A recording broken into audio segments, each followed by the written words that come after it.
আলী হত্যা মামলার চাঞ্চল্যকর কাশেদ আলী হত্যা মামলার রায় আজকে ঘোষণা করা হয়েছে।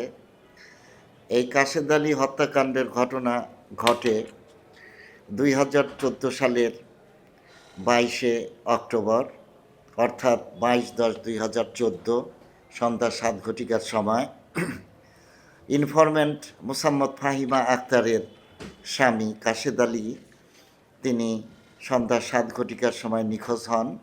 নিখোঁজের পর তার আর খোঁজ পাওয়া যায় নাই। বিভিন্ন জায়গায় খোঁজাখুঁজি করার পর সিংগাইর থানায় একটি সাধারণ ডায়েরি করা হয়। ডায়েরি নম্বর হচ্ছে 846। এটা তার পরের দিন 23/10/2014। তারপর পরবর্তী পর্যায়ে এই ইনফরমেন্ট কাশেদ আলীকে স্থানীয় কিছু লোকজন দেখতে পান শাহেদার সাথে এবং লিয়াকতের সাথে।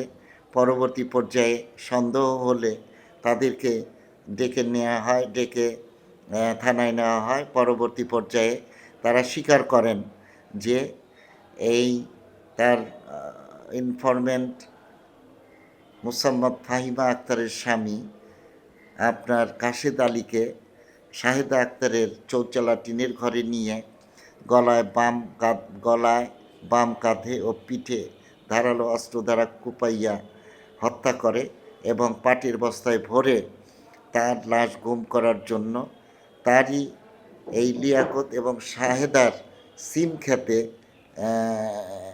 তাকে গুম করে সেইখানে আপনার রাখে।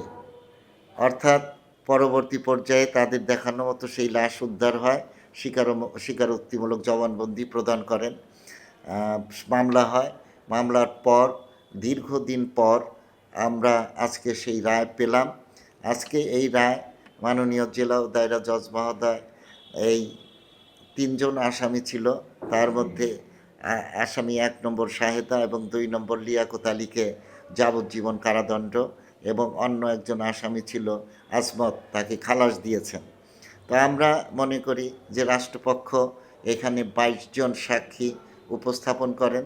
22 জন সাক্ষী তারা এই মামলাটা প্রমাণ করতে সক্ষম হন এবং আমরা আসামিদেরকে দৃষ্টান্তমূলক শাস্তি প্রদান করতে সক্ষম হয়েছি। আইনের বিচার প্রতিষ্ঠিত হয়েছে।